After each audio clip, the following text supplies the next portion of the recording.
In 1977, a Southern England news broadcast was hijacked by this strange voice claiming to be from the Ashtar Galactic Command. In 2015, a live Oklahoma City traffic report caught this fast-moving glowing object flying across the sky, and in 1992, a creepy BBC special caused mass panic and thousands of complaints before it was banned for over a decade. These are moments on live TV that scientists can't explain. So in 1977, during a regular news broadcast in southern England, the audio suddenly cut out. The picture went all fuzzy, and there was this buzzing noise. Then a strange metallic voice cut in, claiming to be Vrillon from the Ashtar Galactic Command.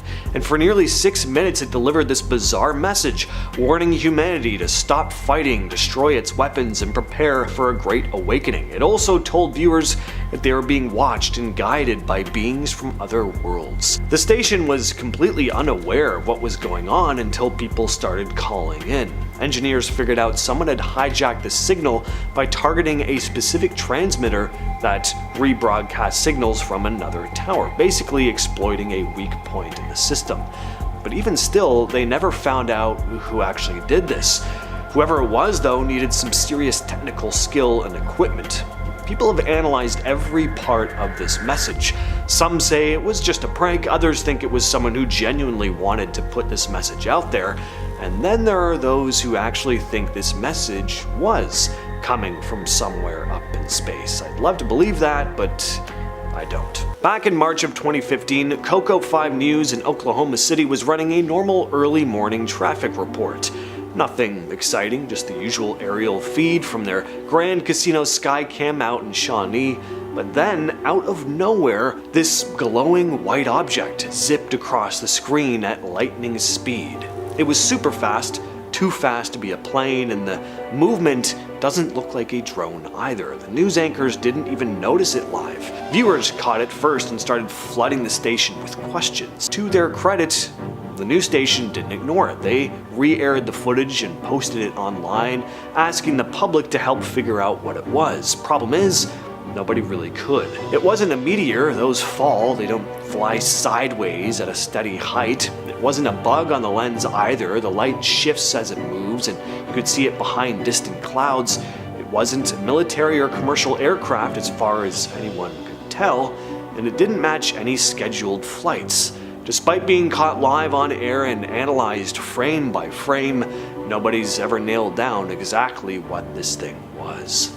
Alright, this is an interesting one, because it's not what happened on TV that was the mysterious part, but what was going on with viewers while the broadcast was happening. So in 1992, the BBC aired a Halloween special called Ghostwatch.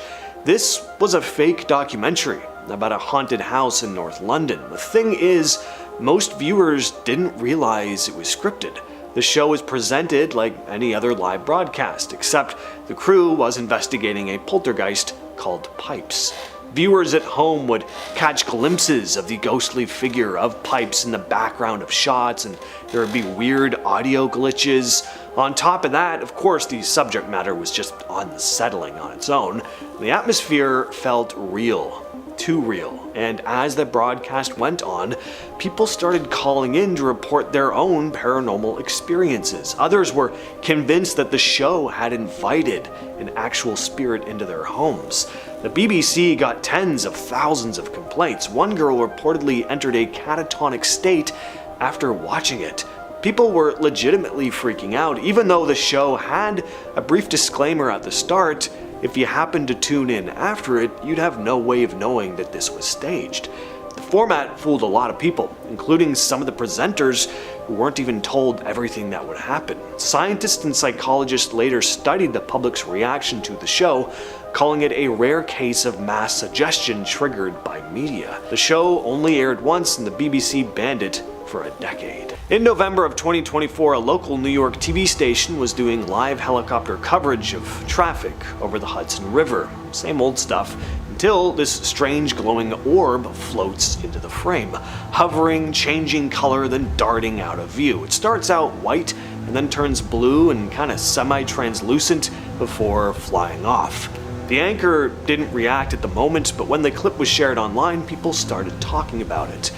Some blamed lens flares, some guessed maybe it was a drone, others said a weather balloon, but the object didn't behave like any of those.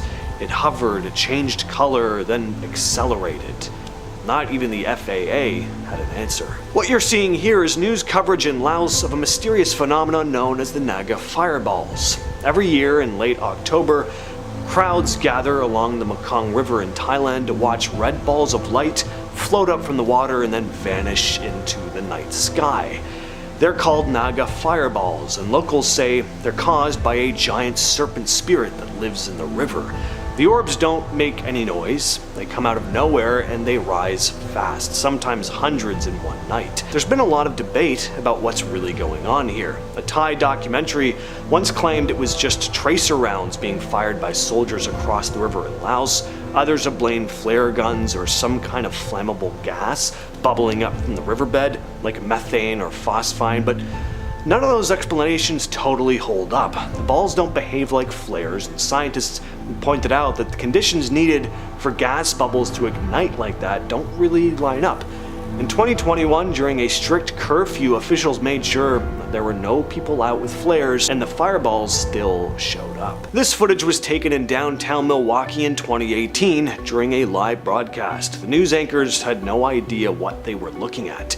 Fireworks? Aliens? They joked. It's very strange. This doesn't even look like your typical UAP footage. These things aren't moving in any sort of recognizable pattern. They're just floating in every which direction. They almost look like ghosts zipping through the air than any artificial object. And there are so many of them. It's really cool, but if I saw this in person, I'd be pretty unsettled. What do you all think of this one? If someone could enlighten me as to what this could be, please share your thoughts down below. This next one comes from a 2017 episode of the British talk show This Morning, featuring a couple and their possessed doll. The chair it sat on started to rock on its own several times throughout the interview. That chair's beginning to rock. Look at that. Who's doing that? Stop it. The owner said that she and her husband had been walking by an antique store when they spotted a few old-looking dolls. The couple decided to buy a few of them because they were cheap and figured they might be able to flip them for more. Well, as soon as the dolls came home with them, strange things started to happen. They had one doll, the one they brought to the TV studio, sitting on the dresser in their room. Well, one morning the husband got up, hopped in the shower, and then suddenly felt this burning sensation on his leg. And I looked down and there was a lot of scratches all over my knee. They put the doll in their shed inside a plastic bin. Well, a couple days later, the wife went in and opened the bin, only to find that somehow the doll's necklace had been removed, even though it had been wrapped up tightly on the doll initially. And that night she woke up at 2 a.m. hearing this whooshing noise moving past the bed, almost like the rustling of clothing, or more specifically, a dress. There was nothing there.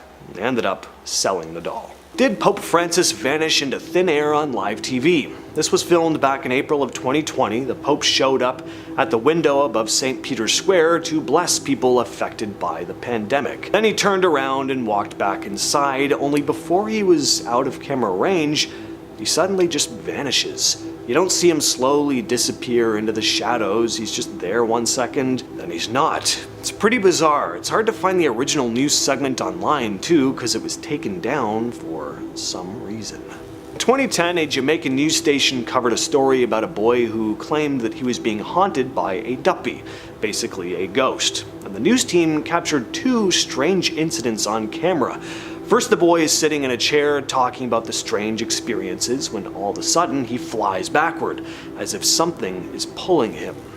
Then later in the segment, the boy claims to see the spirit standing close by watching him, and then he gets pulled again. At least that's what it looks like. Now, notice how one of his legs is in the air as he continues to move backward. And then when his mom grabs him, his legs like flip around like they're being grabbed at by someone, only we can't actually see anyone. It could be faked, but it is a damn good performance by this kid if it is.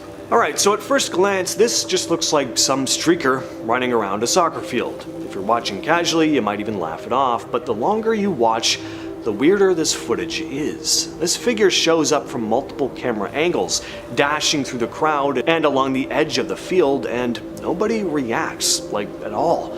No one turns their head, no one flinches, it's like they don't even see it. Then you notice this thing doesn't look fully solid, it's kind of see-through. There's a moment where it looks like it passes right through a group of people. Plus, this person actually ends up on the field, and if you know anything about stadium security, you know the second someone who's not meant to be there steps foot on the grass, they're getting tackled and dragged off. But here, nothing happens. In 2007, a live broadcast was interrupted by footage of a nuclear explosion. Messages calling out government lies suddenly appeared on Polish state TV in the 80s from a group of astronomers, and in 2002 Chinese cable broadcasts were hacked in multiple cities, showing footage that directly challenged the government. These are broadcast interruptions on live TV that terrified the public. In 2007, viewers of a Czech TV's Sunday morning show Panorama got a pretty disturbing surprise. The program usually just airs quiet, scenic shots from mountain resorts, basically tourism ads. But on June 17th, the feed from one of the cameras suddenly showed what looked like a small nuclear explosion going off in the countryside. It only lasted a few seconds and ended in static. This was subtle enough that some viewers didn't know if it was real or not, but the explosion was actually fake. It was CGI, planted by a local art collective. They'd physically tampered with the mountaintop camera to inject their pre-recorded video into the live broadcast. It's a creepy video. Really hits that analog horror kind of vibe before the analog horror genre was fully formed. Just this shot of a calm, scenic landscape with lazy elevator music playing in the background, and then this horrific explosion going off in the distance, totally offsetting everything. It all looks pretty convincing too.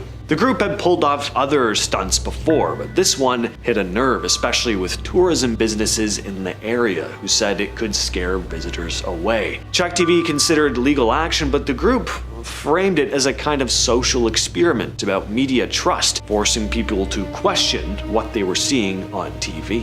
In 1985, 4 Polish scientists pulled off something that looked more like a science fair project than a protest, but really rattled the government. These were astronomers, not hackers, and they used a ZX Spectrum home computer, some homemade circuits, and a transmitter to beam anti-regime messages right onto state-run TV in the city of Torun. Overlaid on the screen was text saying, "Solidarity, Torun. Boycotting the election is our duty. And solidarity, Torun. Enough price hikes, lies, and repression." All of it was signed with the logo of banned labor movement. Viewers at home were probably stunned to see the state's broadcast suddenly taken over by what looked like on-screen subtitles calling out the system. It didn't last long, but it did make a point. The 4 scientists were eventually caught and charged with owning an illegal transmitter and publishing what was labeled dangerous material. They received 4 months in jail and a fine. Put yourself in the shoes of some dude tuning into the Playboy channel in 1987. You know, you have a mullet, you just finished cruising the highway with your top down blasting Motley Crue on the radio, and the best way to top off the day is to tune in to the channel with maybe a brew or two. That was the 80s, right? Well, on this day, you're in the middle of your spicy movie when all of a sudden the screen gets overtaken by this black background with a simple white message quoting Bible verses, telling people to honor the Sabbath and repent. That kind of kills the vibe. Well, the FCC eventually zeroed in on a guy named Thomas Haney, who worked as an uplink engineer for the Christian Broadcasting Network. Even though the message didn't say where it came from, investigators noticed certain video fingerprints, subtle traces in the signal that hinted at the type of equipment used, and from that they connected it to CBN. The station denied being involved, of course. Haney swore he was innocent, and CBN said their gear couldn't have even pulled it off. They tried to recreate the hijack using the same setup and failed, but the government argued otherwise, saying that it was possible and that Haney had the access and technical know-how. Eventually, a jury convicted him on 2 counts, though he was cleared of interfering with another adult channel due to poor video evidence. He didn't serve time, but he did get probation, a fine, and community service. Gotta say, I'm no expert on things like this, but I don't think things would play out the same way today. I don't know. I don't think the dude would have gotten in nearly as much trouble today. Society's just, I don't know, a lot more prudish these days. They took their Playboy very seriously back in the 80s, it seems. In early 2002, cable TV viewers in several Chinese cities were suddenly interrupted by unexpected programming. It was a planned hijack by members of Falun Gong, a spiritual group that had been heavily suppressed by the Chinese government. The hijackers wanted to challenge the official version of a disturbing public event from the year before. They showed videos disputing state propaganda and calling for an end to persecution. Depending on the city, the hijack lasted anywhere from a few minutes to nearly an hour, and some reports even longer. These weren't digital hacks, they physically tapped into broadcasting equipment, which took some serious planning. A few months later, 15 people were arrested, and they were given very harsh prison sentences. In the years that followed, reports came out that several of those arrested had died while in custody. But those claims have been hard to verify because of how tightly China controls information. During the 2006 Lebanon War, Israel managed to break into Hezbollah's Al-Manar TV and broadcast their own message, a very direct threat aimed at Hezbollah's leader, Hassan Nasrallah. His face appeared on screen with crosshairs over it, followed by the sound of 3 loud pops and footage of Israeli airstrikes. It only lasted a few seconds, but the point was quite obviously not subtle. Fast forward to 2014 during the Gaza conflict, and this time the other side hijacked Israel's Channel 10 with a warning telling people to stay in their bomb shelters, mixed with graphic images from Gaza. Then again in 2016, people watching Big Brother on Israel's Channel 2 suddenly had their feed cut and replaced with another propaganda clip. That one lasted about 3.5 minutes, just long enough to get noticed before it was pulled. None of these takeovers were super polished, but they were meant to shake people up, not just jam the airwaves, but get into viewers' heads. When we're talking about broadcast interruptions that terrified the public, well, these are pretty much the textbook definition. In 1959, a few thousand people in Michigan were trying to watch the World Series when their screen just went black for the entire first 3 games. Turned out it wasn't a tech failure. A former station employee named Harold Lindgren had snuck into a relay station miles out of town and jammed the signal by shoving steel wool into a pipe in the transmitter. He'd been fired a few weeks earlier and wanted to get back at the boss who let him go. He called the whole thing a diabolical plot. And to be fair, kind of was. He drove out at night, climbed a fence, sabotaged the equipment with stuff he'd just grabbed from his kitchen sink. Technicians from Chicago and Green Bay had been brought in to figure out what happened. When police finally tracked him down, Lindgren admitted to everything. He didn't really seem to care about hiding it, just wanted to make a point. In 1980, WSB TV in Atlanta had a bizarre incident during a kids' cartoon block. Oh boy. The Plastic Man comedy adventure show was on. Yeah, that show that we all remember. Well, right in the middle of a commercial break, the screen suddenly cut to a still photo of a woman for a couple seconds, nude. The image had been spliced into a Georgia Forestry Commission ad. It seemed like an accident, but apparently it wasn't. The station's general manager, Fred Barber, later admitted that 2 master control operators had done this on purpose. They were the guys who handled overnight sign-offs and morning startup duties. And apparently one of them liked splicing random things onto tapes, and this time no one on the station's morning staff caught it before it aired. The operators were fired immediately. Even though it was over in seconds, it caused a huge stir. Because, well, first of all, the time slot, worst time and place to show a naked woman on TV, and this was a major station. So the rules around tape handling and sign-on and sign-off procedures were tightened.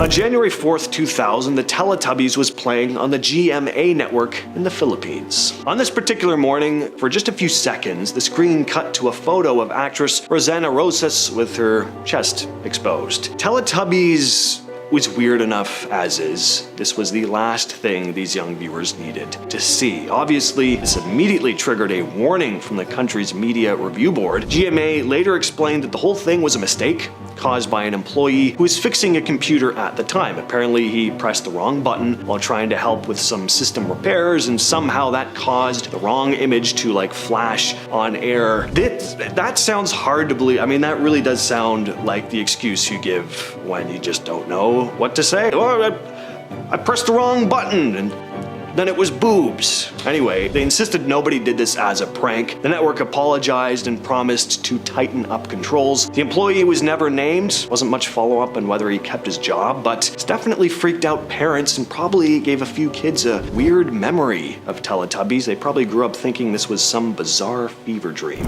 On October 8th, 2022, in the middle of a live newscast on Iran's state-run TV, the broadcast suddenly cut to a masked figure and a black screen showing Supreme Leader Ali Khamenei surrounded by flames with a digital target on his head. It only lasted 12 seconds, but this was very loud and clear. The screen also showed photos of 4 women who had recently died during the Mahsa Amini protests, along with the phrase "Women, Life, Freedom," repeated over and over. Mahsa Amini was a 22-year-old woman who died after being arrested by Iran's morality police for supposedly not wearing her headscarf the right way. Her death quickly set off protests all across the country. The group behind this hack called themselves Adalat Ali, a hacktivist collective that had already leaked internal government documents in the past. State TV anchors were clearly rattled when the feed returned. I mean, just look at this news anchor's face. People inside and outside Iran shared clips of the hack almost immediately,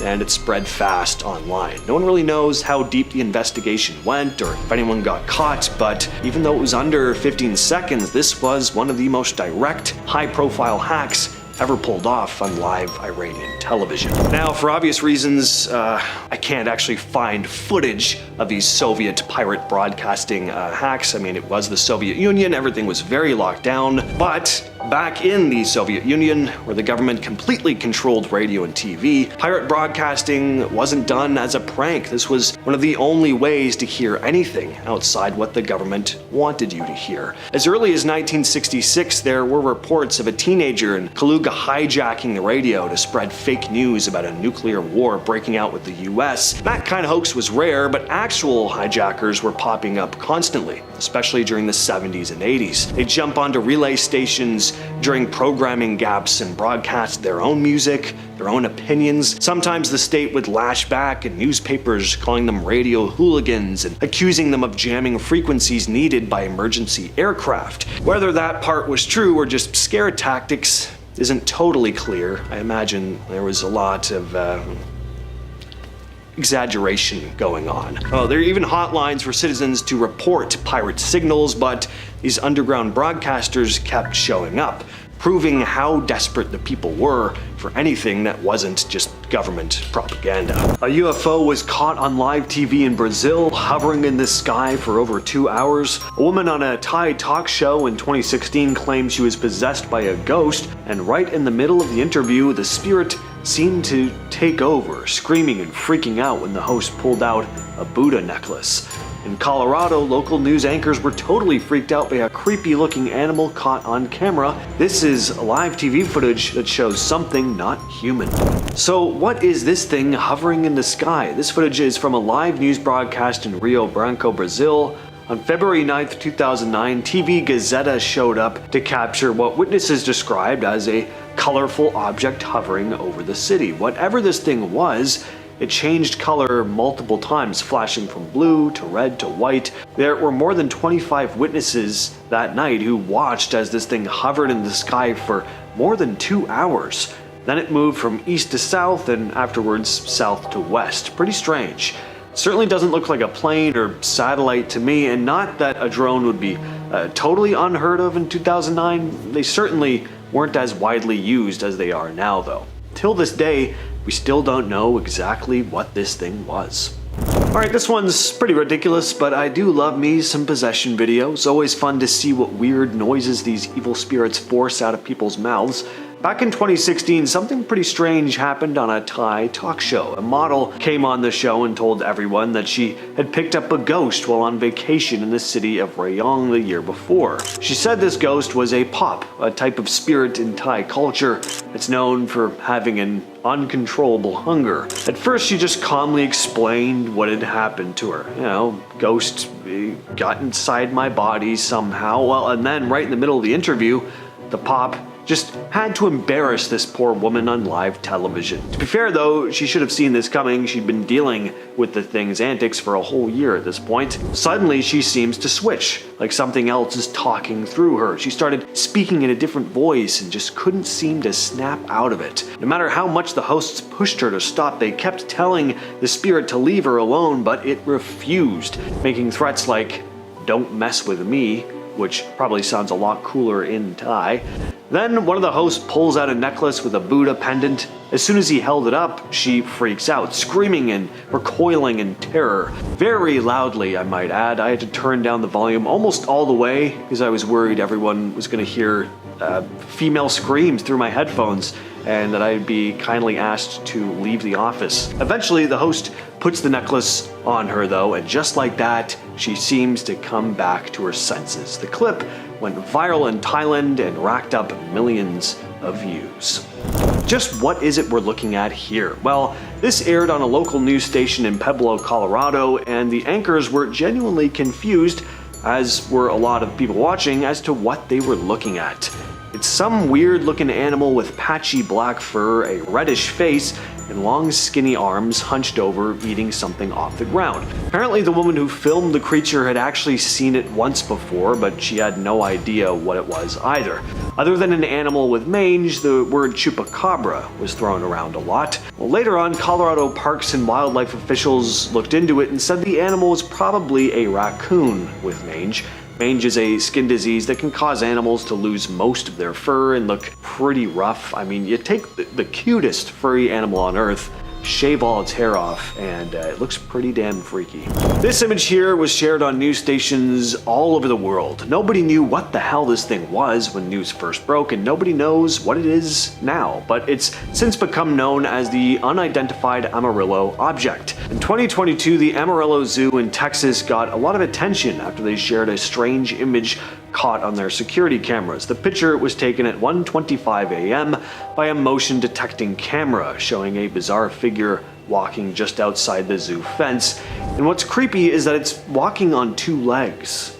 Clearly though, this is not a person, unless they're wearing a costume, which is an odd thing to be doing at 1:30 in the morning, skulking around a zoo. When the zoo posted the image on Twitter, they leaned into the mystery, asking, is it a person with a strange hat who likes to walk at night, a chupacabra? Do you have any ideas of what this UAO, unidentified Amarillo object, could be? The zoo never outright claimed it was anything supernatural or like a cryptid or anything, but they didn't offer up any solid explanations either, because they didn't have one. Now, could this have been a weird marketing stunt? Maybe, but city officials and the zoo's director, Michael Kashiba, insisted the photo was not staged. And 3 years later, we still don't have any solid answers. Back in 2014, ABC7 covered a story about a strange creature captured by a couple in South Texas. Jackie Stocks told the news crew that her husband spotted a weird creature in the yard eating corn. The husband said he'd hunted raccoons and said he'd never heard one growl like this before. Parma says one of the big signs it's not a raccoon is its growl. Now, they also interviewed an apparent wildlife expert who looked at footage of the strange animal and said it was probably a canine with mange. Thing is, canines do not use their hands the way this thing does. I mean, have you ever seen your dog eat like this? I didn't think so. Wildlife expert? Maybe go get a new career? I don't know. This footage was shown on One India News a few years ago. In Jharkhand, a group of bikers were riding along late at night when they saw this person walking along the side of the road. The video is pretty grainy, but you can still make out the figure. It looks pale, extremely thin, and moves in this weird, unnatural way. It doesn't seem to move its arms. It's like that character in Seinfeld that doesn't move when they walk. When it turns its head, it also seems to have these glowing yellowish eyes. So people online started commenting that this thing looked a lot like an alien. Of course, no one knows for sure what the bikers caught on camera, but whatever it is, I would be very uncomfortable seeing it anywhere at any time, let alone a rural road in the middle of the night. Back in 2019, 9 News Australia ran a story about a pub called the Tyler's Kiln. The pub is owned by a man named Ashtar Collins, whose pretty convinced that the place is haunted. Collins had a whole collection of late-night security footage showing some really odd stuff happening after hours. Chairs are seen sliding out from tables all by themselves. Umbrellas suddenly pop open with no one around, and doors slam shut even though the place is completely empty. One of the news anchors even tried to recreate the chair moving like it did in the footage, but he couldn't really pull it off. The ground is just too uneven to smoothly drag the chair like that, and setting up a string or some trick would have been pretty tough without showing up on camera. They also tested how the umbrella could have opened on its own and figured it would have been nearly impossible to pull off without someone being caught in the frame. The creepiest story probably came from an electrician who was working there during some renovations. He heard small doors swinging near the kitchen and loud footsteps heading upstairs. He thought the only other person in the building had, of course, gone upstairs, but when he called out, said person came walking out of the kitchen right in front of him. So what was going on up there? Well, they went upstairs to check, and no one was there. The whole top floor was completely empty. I love stories like that. This next piece of footage still gets shared around online from time to time. Back in 2016, something strange happened during a Sky Sports broadcast. After a game, pundits Jamie Carragher and Phil Neville were chatting about the match, as sports commentators do, but eagle-eyed viewers at home noticed something weird in the background. There was a shadowy figure moving across the empty field. At first, it just looked like a regular groundskeeper doing cleanup, pushing equipment across the grass, but then the dude just vanishes. Viewers immediately jumped online to talk about what they saw. One person wrote, "Did anyone else notice the ghost groundsman?" Another said, "Monday Night Football, keep an eye out, there's an effing ghost groundsman in the Northeast." And someone else joked, "Ghost groundsman at the Stadium of Light, the ground needs an exorcism." No one from Sky Sports or the stadium ever confirmed what it actually was, and the pundits never addressed it. Ever had that eerie feeling something is off with reality? Like a scene from The Matrix. Sometimes the real world seems to stutter or glitch, and it's all caught on live TV. From news anchors freezing mid-sentence to ghostly figures strolling through stadiums, these bizarre televised moments have left viewers wondering if we're all characters in some cosmic video game. Strap in, because today we're counting down real-life live TV glitches that are so freaky and unexplained they might just convince you we're living in a simulation. Imagine watching a live news report and suddenly the reporter's words turn into total gibberish. That's exactly what happened during a CBS Los Angeles broadcast from the 2011 Grammy Awards. Viewers were stunned when reporter Serene Branson went from speaking normally to uttering a string of nonsensical sounds on live TV. Well, a very, very heavy vertation tonight. We had a very Darrison. She visibly panicked as she realized something was wrong, leading many to fear that she was having a stroke on air. Paramedics rushed to examine her, and thankfully, her vital signs were normal. It turned out Serene had suffered a complex migraine that mimicked stroke-like symptoms, causing sudden aphasia or speech impairment. In other words, her brain glitched, scrambling her speech. The clip went viral as a real-life Matrix moment, a healthy young reporter seemingly malfunctioning without warning. It was a scary sight, but also a relief when we learned it wasn't a true stroke. Still, for a few seconds of live TV, it felt like reality itself had briefly broken down. A famous weatherman suddenly freezes like an NPC caught in lag. On the Today Show in 2012, co-hosts Savannah Guthrie and Matt Lauer finished a silly dance joking about leaving room for the Holy Ghost between dance partners. That's when Al Roker, the beloved NBC weatherman, did the unthinkable. He stared directly into the camera, motionless with a goofy grin for a full 17 seconds.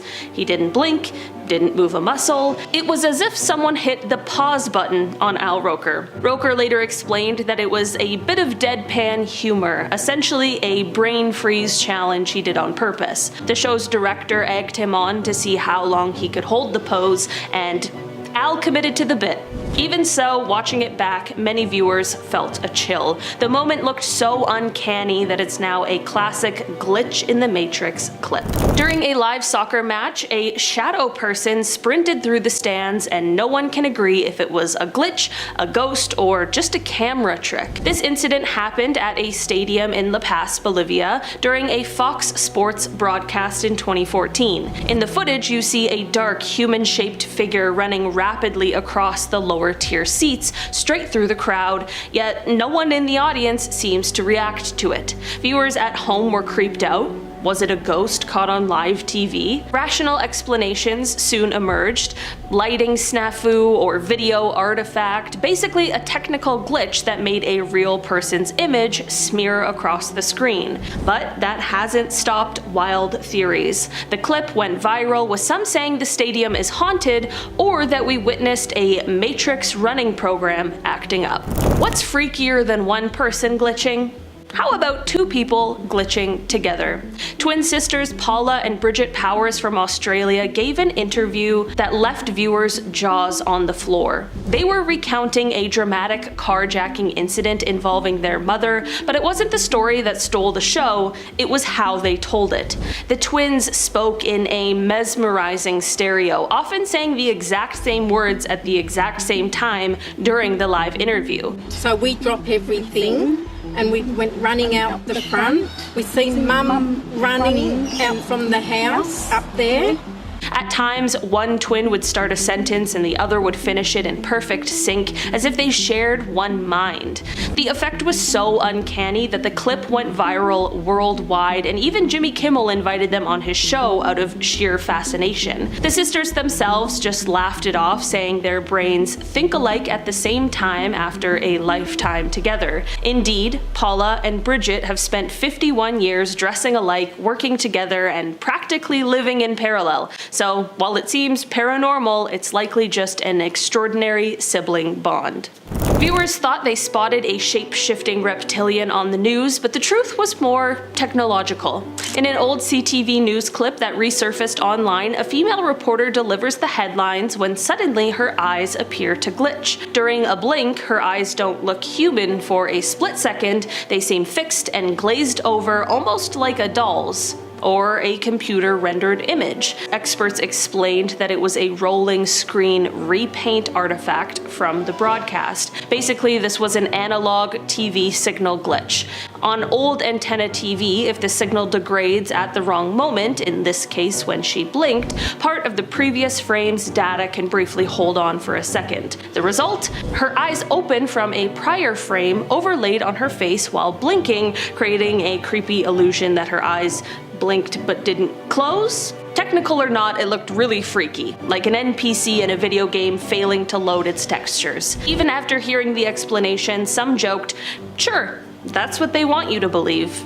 This one isn't a glitch in the video, it's a glitch in the broadcast itself, and it's straight up like something out of a techno thriller. In November 1987, Chicago sportscaster Dan Roan was doing the nightly news when suddenly the signal hijacked. TV screens went black for a second, and then viewers were suddenly staring at a bizarre figure. Someone in a Max Headroom mask bobbing around in front of a swiveling metal background. No sound, just 30 seconds of this super creepy masked intruder. Engineers managed to regain control on that channel, but it wasn't over. About 2 hours later, during a Doctor Who episode on another station, Max Headroom hacker struck again, this time with audio. The masked person spoke in distorted garbles, laughed, moaned, even exposed their bare behind to the camera while being spanked with a fly swatter.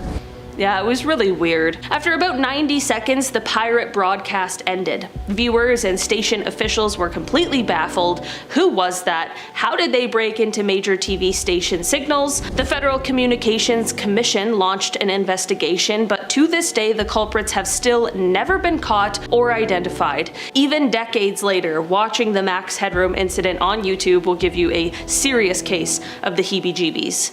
Somebody has the chance to have the best deathbed confession of all time. Imagine your grandfather, you're saying your final goodbyes, and he's like, "I was Max Headroom." That would be crazy. When a news crew went looking for ghost stories, they might have gotten more than they bargained for. In 2021, WNYT News Channel 13 in upstate New York did a live report from the Green Ridge Cemetery as part of a Halloween segment. Reporter Sam Hessler was on air in the pre-dawn hours, walking among the tombstones while a guide shared spooky historical tales. The broadcast went smoothly until viewers at home noticed something on their screens that even the crew on site missed. In the background, behind Sam, a misty white figure seemed to drift between the graves. It was brief and subtle, a flicker of what looked like a person or a fog moving fast. After the live shot, one astonished viewer alerted the station, and Sam herself was stunned reviewing the footage. She hadn't seen anything in person. WNYT later acknowledged the eerie moment, assuring folks the clip was unedited and truly aired live. The internet, of course, lit up with ghost caught on live TV posts and theories. Some paranormal enthusiasts called it one of the best accidental ghost sightings on a news broadcast, evidence of a spirit roaming the cemetery. Skeptics countered that it could have been a camera glitch, a passing car's headlights reflecting, or even a stray piece of insect or dust close to the lens creating a blur. The station's own write-up teased it as something almost too crazy to be real and encouraged viewers to watch and decide for themselves. You're watching HGTV and suddenly an emergency alert pops up warning that the end of the world is here. What do? That nightmare scenario actually happened to some TV viewers in Southern California in September 2017. Without warning, regular programming was interrupted by the emergency alert system. The typical alert banner scrolled, but then things got truly terrifying. A booming male voice came on and proclaimed, "Realize this, that in the last days extremely violent times will come." Imagine hearing that out of the blue on a Thursday morning and you're just trying to love it or list it. Understandably, people freaked out. It sounded like a prophecy of an imminent apocalypse or some wartime broadcast. As dramatic as it was, this turned out not to be the work of pranksters or an alien overlord, but simply a technical glitch and incredibly bad timing during a routine test of the emergency alert system. In short, the system glitched out and aired a fire and brimstone sermon by mistake. Cox and Spectrum cable customers heard what sounded like a doomsday warning, but it was just Pastor Chuck Swindoll quoting the Bible, 2 Timothy 3:1, on an FM station. Both the cable company and the FCC confirmed it was an error, not a hack, but not before scaring the heck out of viewers. In the middle of a live US Congress debate, viewers suddenly saw something Russian. In January 2017, politics junkies watching a C-SPAN online feed got a strange surprise. The feed, which was showing a live House of Representatives session, abruptly switched to Russia Today, the Kremlin-funded news channel, for about 10 minutes. Given that this occurred amid intense news about Russian cyber interference, many thought C-SPAN had been hacked by Russians in real time. C-SPAN quickly investigated and put out a statement. They didn't believe it was a hack, but rather a routing technical error. The leading theory is that some glitch caused the RT feed to literally overlap and replace the C-SPAN feed on their site. In simulation terms, it's like two different programs momentarily cross-wired. The timing, however, was almost comical. It happened just hours after a power outage oddly halted a Senate hearing about Russian hacking. Even Waters, whose speech was interrupted, remarked on the curious timing and demanded a clear explanation. Seeing Moscow News pop up in a US government broadcast felt like a scene from a spy movie, or a reminder that the simulation has a twisted sense of humor. Our final glitch was literally one word caught in an endless loop, and of course, that word was Russia. Also in January 2017, I guess a bad month for TV gremlins, MSNBC's show Hardball experienced a freaky moment. Journalist Dave Ignatius was talking to host Chris Matthews about, ironically, Russian interference in US politics. He said the word Russia and bang. The screen flickered and started repeating Russia, Russia, Russia over and over in a feedback loop. Chris Matthews looked confused as the glitch kept going for several seconds, seconds, echoing Russia in a creepy cadence until the control room cut to commercial. Given the climate at the time, Twitter exploded with jokes that Moscow hackers or the Kremlin Matrix had struck again, but most likely this was just a bizarre technical malfunction. Perhaps a failing satellite feed or encoding error that caused a few seconds of audio/video to loop. The fact it looped that particular word on that particular topic, well, that was gold for conspiracy lovers and also late-night comedians. MSNBC assured it wasn't intentional and nothing nefarious was found. If we do live in a simulation, it definitely has a flair for dramatic irony. A Thai model claims she's possessed by a flesh-eating spirit. NBC broadcasts the first ever on-air exorcism, and a UK man says a demon lives in his foot. Channel 4 airs his exorcism live. These are times people acted possessed on live TV. Back in 2016, a Thai model named Thipawan, who also goes by Pui, went on a morning talk show and claimed she'd been possessed by a spirit for over a year. She said it was a pop, which in Thai folklore is basically a ghost that feeds on human organs. As you can imagine, this makes for an awkward guest. At first she was pretty calm, just explaining how she picked up the spirit while on a trip to Rayong, but halfway through the interview, something changes. Her voice, her mannerisms. She starts talking like she's not the one in control anymore, and the hosts quickly realize that something's wrong. The pop has taken over. They start trying to reason with the spirit, telling it to stop threatening people. Then one of the hosts pulls out a Buddha pendant. As soon as he holds it up, Pui completely loses it. She screams, flails, and recoils like someone threw acid at her. They end up putting the pendant around her neck, and then it just stops, like nothing happened. Shame she didn't think to do that before spending the year with an angry demon in her body. The whole thing went viral in Thailand. It's definitely one of the wildest things ever broadcast on Thai TV. That I know of. I don't watch Thai TV. In 1971, NBC aired something that had never really been done before on TV, an exorcism. Most audiences back then didn't even know what an exorcism was. I mean, sure, exorcisms had been around for a very long time, but they hadn't seeped into pop culture the way they have now. This was still 2 years before The Exorcist even came out, so to say audiences were shocked by this would be an understatement. The 6-minute segment documented the experiences of Edwin and Marcia Becker, a couple living in Chicago who claimed their home was haunted. Reporter Carol Simpson led the piece, which opened with an interview where the Beckers described unexplained activity in the house. Cabinet doors were closing, doors were opening, doors were closing. This past week, they said they were awakened by the sound of a woman crying. It came from the dining room, but there was no one in the house but themselves. I hated to think of what it was, Edwin went on to say during the interview. After the Catholic Church declined to help them, the Beckers contacted the Independent Spiritualist Church in Chicago. The exorcism was performed by Reverend William Darrell Davis and Joseph DeLuise, a medium. Everyone in the house, including the news crew, was asked to wear crucifixes for protection. At one point, Reverend DeLuise entered a trance and claimed to channel the voice of a spirit, an old woman who spoke through him, saying something about a lock combination. Remember, the combination. Why did it concern you? It's important to me.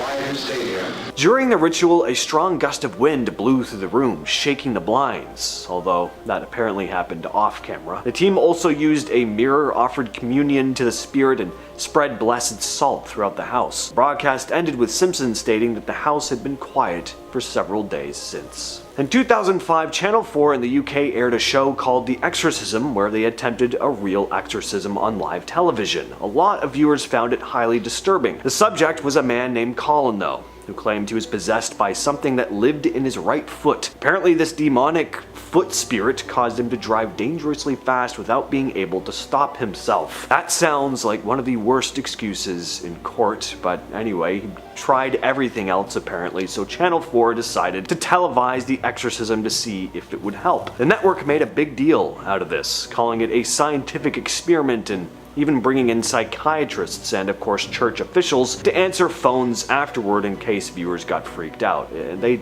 did. Over 4,000 people called in after the broadcast. It ended up being one of Channel 4's most called about shows. During the actual exorcism, Cullen didn't exactly start levitating or vomiting pea soup, but he did look tense and disturbed. And then after a bunch of prayers, he suddenly said, "That was the most relaxed deliverance I've ever had." So take from that what you will. If anyone has more information on this airing though, like if you actually saw it live, please share your thoughts down in the comments. Back in the early 90s, ABC's 2020 aired a segment that freaked a lot of people out as well. It featured a teenage girl named Gina being exorcised by a group of Pentecostal ministers. It was filmed and broadcast nationwide in 1991 for millions to see. The footage is pretty distressing. Gina was clearly not in a good way, eyes rolling, voice growling, body convulsing. She screams, jerks violently, and starts shouting things in this deep, raspy voice. According to the ministers, she was possessed by several entities, two of which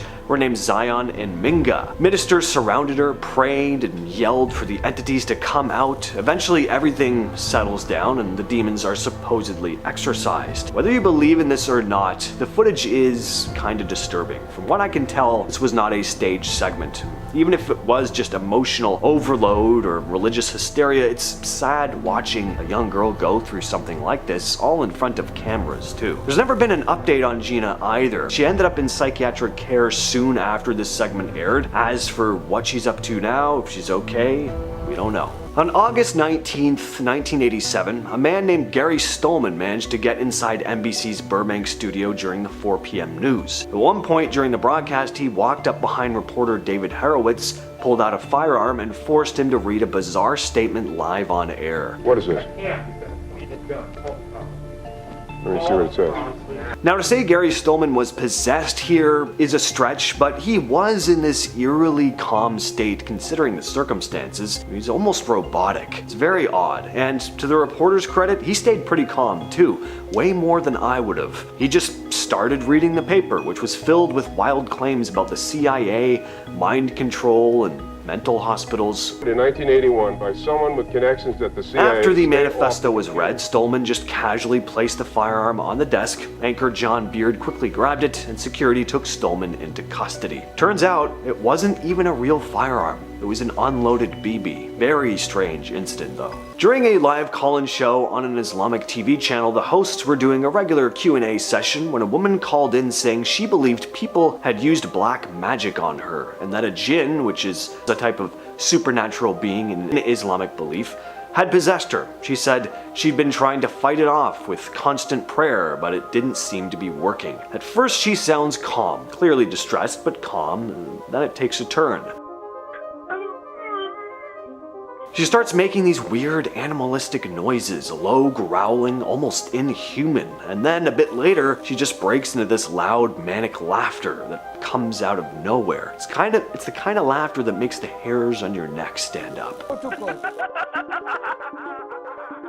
Now, whether this woman was actually possessed or not, who really knows? She was definitely dealing with something though, unless she was faking the whole thing, but it doesn't really matter. The call is freaky either way. David Blaine's 2001 interview on GMTV is incredibly strange, so much so that it's kinda hard to watch, and if you were a super sheltered person who was genuinely freaked out by magicians and you tuned into this interview, you'd probably think David Blaine was possessed by some dark force that allowed him to perform his insane stunts and tricks. So Blaine came on the show to promote one of his stunts, but instead of answering questions like a normal person, he mostly just sat there silently staring. He barely blinked, barely moved. I'm sure you're not going to tell me.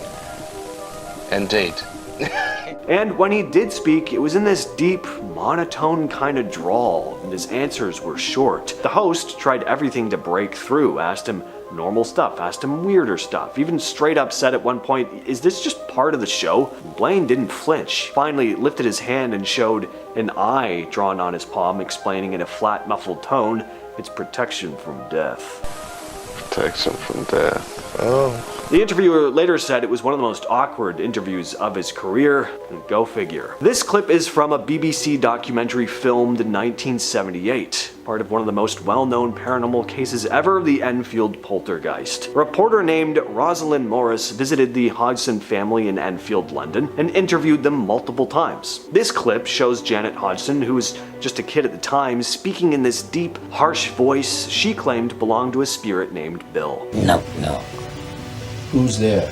The Hodgins said it started small. They'd hear knocking sounds, furniture would move around by itself, but then things started to get out of hand. Objects started flying across the room. Janet and her sister Margaret would get yanked out of bed. Janet started speaking in that raspy voice. Eventually, famed paranormal investigators Ed and Lorraine Warren showed up, and they backed the family up, saying the house was haunted by a poltergeist. Alright, one of the most uncomfortable and frustrating interviews I've ever seen is this Jim Carrey one. Oof. Now again, possessed in the traditional sense, no, but was he in some kind of state? Definitely. And it's hard to watch. It's very, very weird. So during a red carpet event at New York Fashion Week in 2017, Kat Sadler from E! News was trying to, just do her job. Have a normal chat with Jim Carrey, who seemed to just be going out of his way to make things uncomfortable. There's no meaning to any of this, he said. I wanted to find the most meaningless thing that I could come to and join, and here I am. Sadler tried to keep things on track, mentioning that the party was celebrating icons, and then he's like, I don't believe in icons, I don't believe in personalities,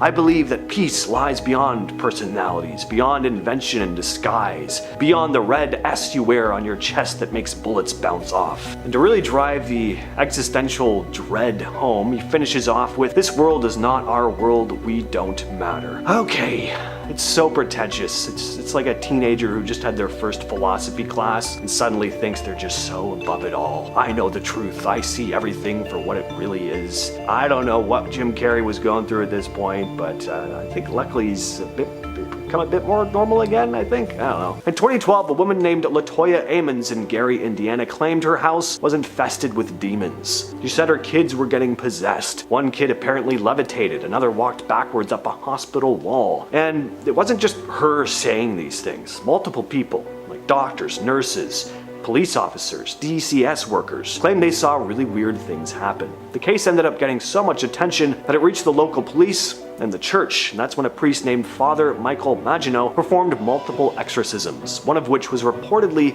sanctioned by the Catholic Church itself. Zach Baggins from Ghost Adventures eventually bought the house and made a whole documentary about it called Demon House. He claimed the place was so dangerous, he had to demolish it. A Las Vegas man calling himself Prophet Yahweh claimed that he could summon UFOs on demand.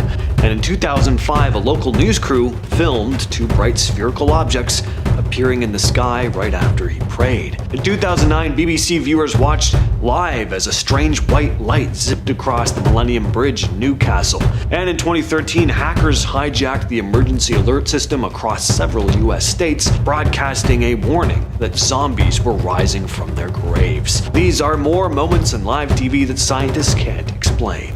In 2005, ABC 13 Action News in Las Vegas covered a man named Ramon Watkins, who referred to himself as Prophet Yahweh. He claimed that he could summon UFOs just by praying, and said he would prove it live on camera. Well, ABC sent a reporter, Mike Dello Stritto, and a cameraman to meet him near Lake Mead. The prophet prayed, and within moments, something strange appeared in the sky. It was two bright spherical objects, hovering and slowly moving in the distance. The cameraman caught them clearly on video as they floated across the sky. The footage aired live, and people who were watching could see it happen in real time. This wasn't a quick flash or something easily dismissed. It stayed visible long enough for everyone to focus on it. Prophet Yahweh said he heard a voice in his head telling him when the UFOs would appear and where to look. But was this really the case? I mean, that is obviously very hard to believe.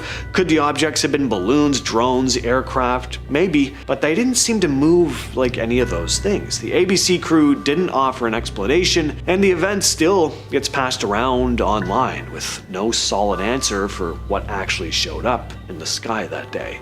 On August 5th, 2009, during a live morning news broadcast on BBC Northeast, anchor Colin Briggs was delivering the day's stories when something strange appeared on the screen behind him. It was this wide shot of the Millennium Bridge in Newcastle, coming from the BBC's live webcam feed. Suddenly, this white streak of light zips across the frame, not falling downward, but shooting further into the sky before disappearing. The object was fast moving, but clear enough that viewers noticed, and people started recording it from their televisions and quickly shared the clips online. Some said it was a bird, a toy plane, but it doesn't really look like either of those things to me, and it didn't to Nick Pope, who is a former UK Ministry of Defence UFO investigator. He reviewed the slowdown footage and said it didn't look like a bird and that the movement was genuinely strange. The BBC later did a follow-up asking for viewer opinions, but never provided a final answer or any definitive explanation for what happened.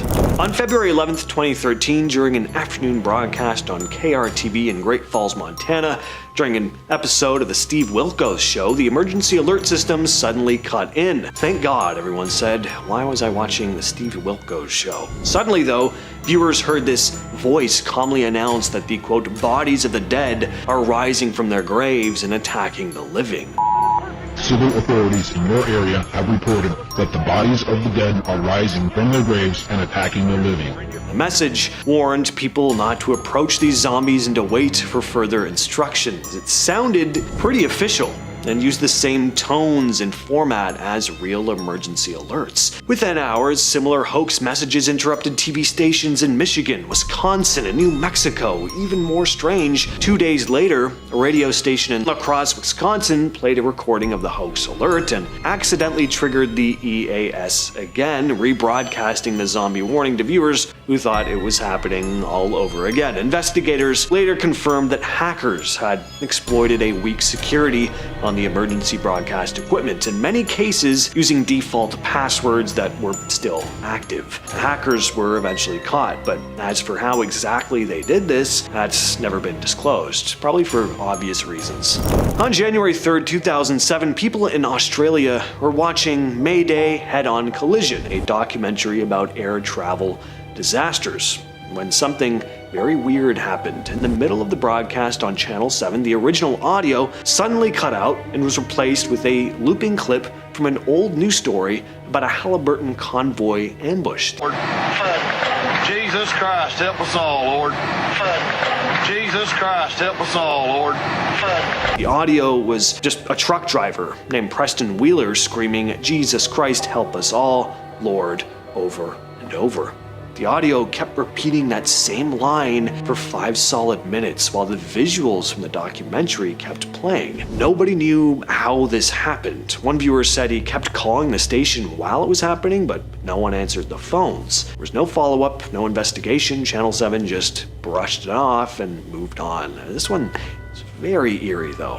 On October 2nd, 2014, Colette Provencher was delivering a live weather report on TVA News from the rooftop of the network's building in Montreal. As she talked, a bright green orb floated across the sky behind her. She didn't notice anything at the time, but viewers definitely did. The footage spread online, and people started arguing about what the glowing object actually was. Some said it was just a meteor. Others pointed out that the object looked way too big and wasn't moving like a typical shooting star. It also seemed to slow down mid-flight, which doesn't make sense for a meteor. The orb stayed visible for several seconds and didn't burn out like you'd expect. What are we looking at here? Good question. This clip was posted to Reddit by user Steve90,000, who wrote that on December 13th, 2024 at 5 p.m., ABC News caught an orb on video when in New Jersey investigating the drone situation. At the time, tons of people were spotting UAPs over the state. So what you're looking at here is just one of them. As for what it actually was, we still don't know. On April 27th, 1986, HBO viewers were watching The Falcon and the Snowman when their screens suddenly cut to black, and for about 5 minutes, a message appeared in bright white text on a color test pattern that read, "Good evening, HBO, from Captain Midnight. $12.95 a month? No way." The broadcast had been hijacked. The person behind it was John R. McDougall, a satellite engineer who was frustrated with HBO's pricing, which he felt was unfair to satellite dish owners who had to pay monthly fees for content that used to be free. McDougall later admitted that he'd used his own satellite equipment at a Florida transmission site to briefly override HBO's signal. He knew exactly how to aim his dish and transmit at just the right frequency to cut into their feed. Authorities launched an investigation, and within a few months, he was caught. He was fined and given probation, so yeah, the guy was identified, but I just had to bring this one up. The fact that this guy successfully interrupted one of the largest cable networks without immediate detection is pretty nuts. This is one of the most high-profile broadcast intrusions in US history. In 2021, Sam Hessler, a reporter for CBS 6, was doing a live morning segment from Greenbridge Cemetery in Saratoga County, New York. At the time, everything seemed perfectly normal. Nobody on set noticed anything unusual. It wasn't until later that day when a viewer contacted the station saying they'd seen something strange walking behind her during the broadcast. When the news team went back to review the footage, they spotted it too. Some sort of figure crossing the background. It almost looked like it appeared out of nowhere and disappeared just as quickly. The clip got passed around and people slowed it down to try and figure out what it was. In the slowed version, you can clearly see a shadowy form moving across the screen. Now, Greenridge Cemetery already has a bit of a spooky reputation. There have been stories of eerie things there over the years. You can imagine the details. Nothing super out of the ordinary for a cemetery. But to have something captured on live television like this, that hits a little different. The Reptilian conspiracy is one of the more out there theories floating around, but somehow it's got a pretty big following, partly thanks to supposed footage of it. The idea is that some of the world's most powerful people, your politicians, singers, actors, that they're not actually human, that they're instead these shape-shifting reptilian creatures wearing human skin suits as a disguise while secretly pulling the strings behind all the world's biggest decisions. What's kept this conspiracy alive for so long is what some claim to be video evidence. Over the years, live TV has supposedly caught these lizard people slipping up. There are clips of news anchors and politicians where their pupils briefly look like vertical slits instead of round human eyes. Sometimes their faces seem to glitch, momentarily revealing what looks like snake-like patches of skin underneath. Plenty of people have slowed these clips down, zoomed in, and picked apart the footage frame by frame, and then posted top 10 lists online talking about it. Well, I gotta talk about it. I know it, you know it, but that's because this is the wildest live broadcast hack in history, the Max Headroom incident, still unsolved. On November 22nd, 1987, on the evening news on WGN in Chicago, the screen suddenly cut to a man wearing a Max Headroom mask, a character from a TV show around that time. The man didn't say anything at first, he just stood there as this background behind him was spinning around, making strange movements, and you also hear a bit of a buzzing noise. The station quickly cut the feed, got back to the news. It only lasted about 20 seconds, but that wasn't the end of it. Just 2 hours later, during a broadcast of Doctor Who on the local PBS station, the same masked man took over again, and this time he started talking, mumbling phrases that made no sense, mocking TV personalities, even getting spanked with a fly swatter by someone off camera. It's a mix of emotions watching this footage. It's undoubtedly eerie, but you can't say there isn't humor in this too. The whole thing lasted about 90 seconds before the station finally managed to cut him off. The Federal Communications Commission launched an investigation, but they never caught the person responsible. To this day, no one knows who did it or exactly how they pulled it off. Why even? Breaking into live broadcasts like this is not easy. It would have required a lot of knowledge and skill. It's considered one of the weirdest unsolved broadcast intrusions ever.